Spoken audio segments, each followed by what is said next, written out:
Magandang araw mga ka-horror at welcome back nga palang muli sa aking channel. Nandito na naman nga pala tayo sa bagong episode ng Kwentong Agimat at Anting-Anting.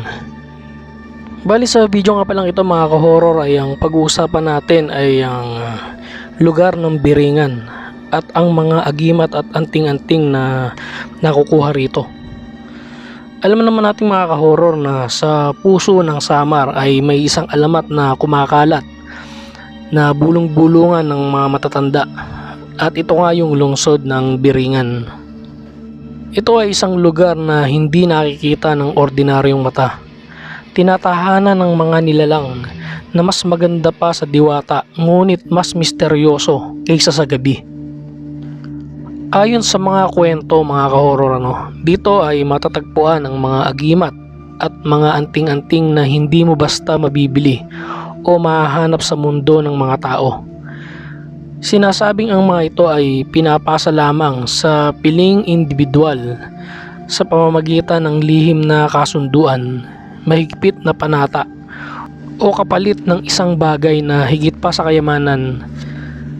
May mutya na nagbibigay ng kakayahang makatawid sa ibang dimensyon, orasyon na hindi tinatabla ng sumpa, at ginto na hindi nauubos. Ngunit kasabay ng kapangyarihang ito ay ang mga babala. Sa Biringan, walang ibinibigay na walang kapalit, at ang kapalit ay maaaring maging mas mahal kaysa sa iyong buhay. So ngayon nga mga ka-horror ay pag-uusapan na natin kung ano-ano ba yung mga agimat at anting-anting na natatagpuan o makukuha sa lungsod ng Biringan. So simulan natin dito sa mutya ng Biringan. Bali ang anyo nito mga ka-horror ay maliit na kristal o batong malahiyas, kulay berde, puti o ginto. Ang mutya ng Biringan na ito ay may kapangyarihan na nakakabukas ng lihim na pinto patungo sa ibang dimensyon. Pinagkakalooban ang may-ari ng kakayahang makakita sa mga nilalang na hindi nakikita ng karaniwang tao, at ito ay nagsisilbing gabay at proteksyon laban sa masasamang espiritu. So gaya nga ng sinabi ko kanina mga ka-horror na kapag nakakuha ka ng ganitong klase ng gamit ay hindi mawawala yung kapalit o kondisyon. Kadalasang ibinibigay ang kapalit ng isang kasunduan na hindi pwedeng bawiin, at maaaring hilingin ng engkanto na bumalik ka sa lungsod ng Biringan isang araw bilang pagtupad sa mga pangako na iyon. Isa pa nga sa makikitang gamit o agimat o anting-anting dito sa lungsod ng Biringan ay yung tinatawag na pamako ng paningin. Ito ay may anyo na maliit na kahoy, bato o pulbos na inilalagay sa sisidlan. Ito ay may kapangyarihang ginagawang invisible o hindi pansinin ng tao na nagmamay-ari nito. At ginagamit ng ilan ang gamit na ito para makatakas sa panganib o makalusot sa bantay. Ang kapalit o kondisyon naman ng pagtatangan ng ganitong klase ng gamit ay hindi pwedeng gamitin sa masamang layunin. Kapag ginamit sa krimen, mawawala ang bisa at magdadala ito ng kamalasan sa magtatangan nito. Sa ikatlong gamit naman mga ka-horror na matatagpuan sa lungsod ng Biringan ay tinatawag na ginto't pilak ng Biringan. Ang gamit na ito ay may anyo ng gintong barya, alahas o pilak na bigay ng taga-Biringan.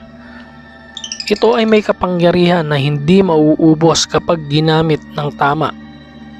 Maaaring maging gabay sa paghahanap ng yaman o mina.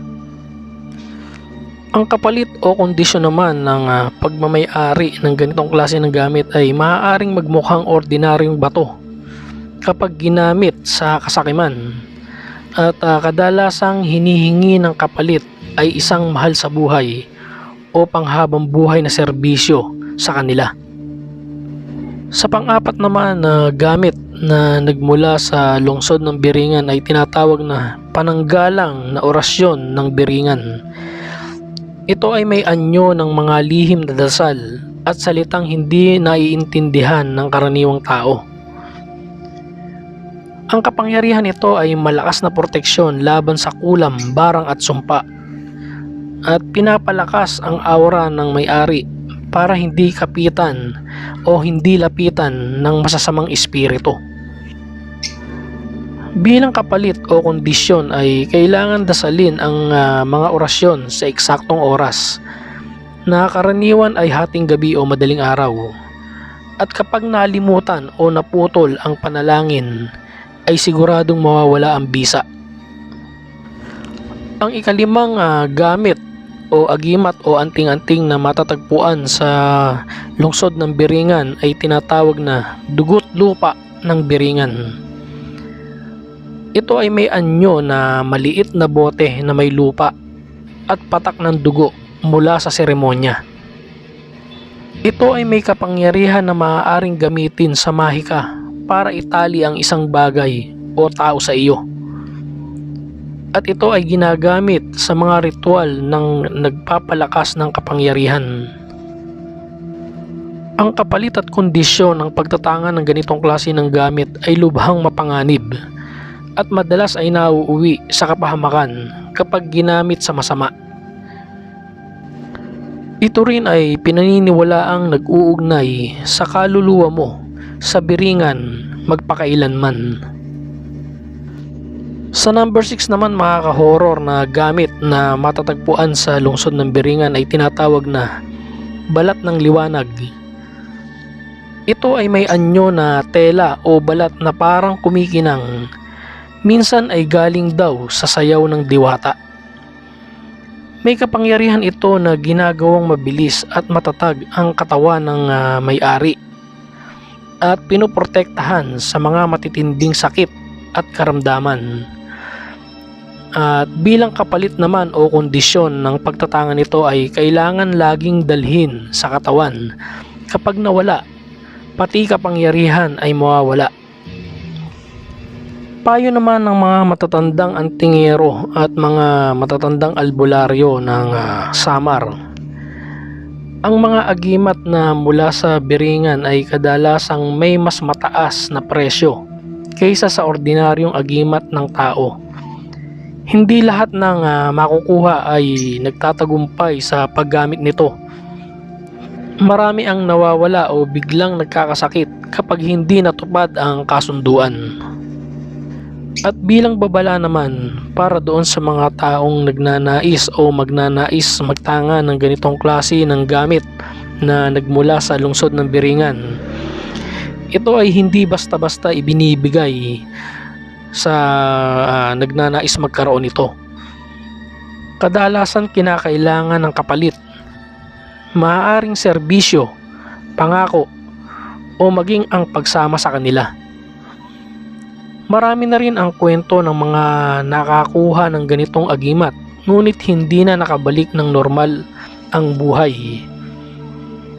At ang kapangyarihan daw ng mga ito ay hindi libre at laging may kabayaran.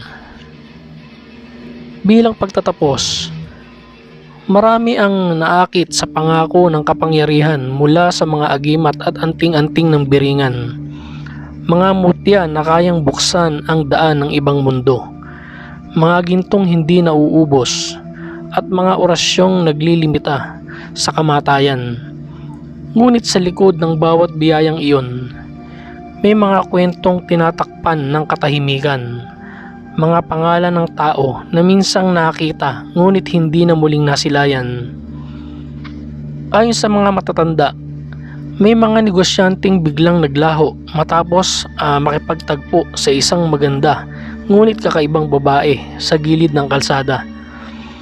May mga mangingisdang inaanyayahan sa isang piging na tila walang katapusan. Ngunit nang tumalikod at bumalik sa kanilang baryo, dekada na pala ang lumipas. Hanggang ngayon, walang nakakaalam kung sila'y namumuhay pa sa kabilang dimension o tuluyan ng napasailalim sa walang katapusang kasunduan.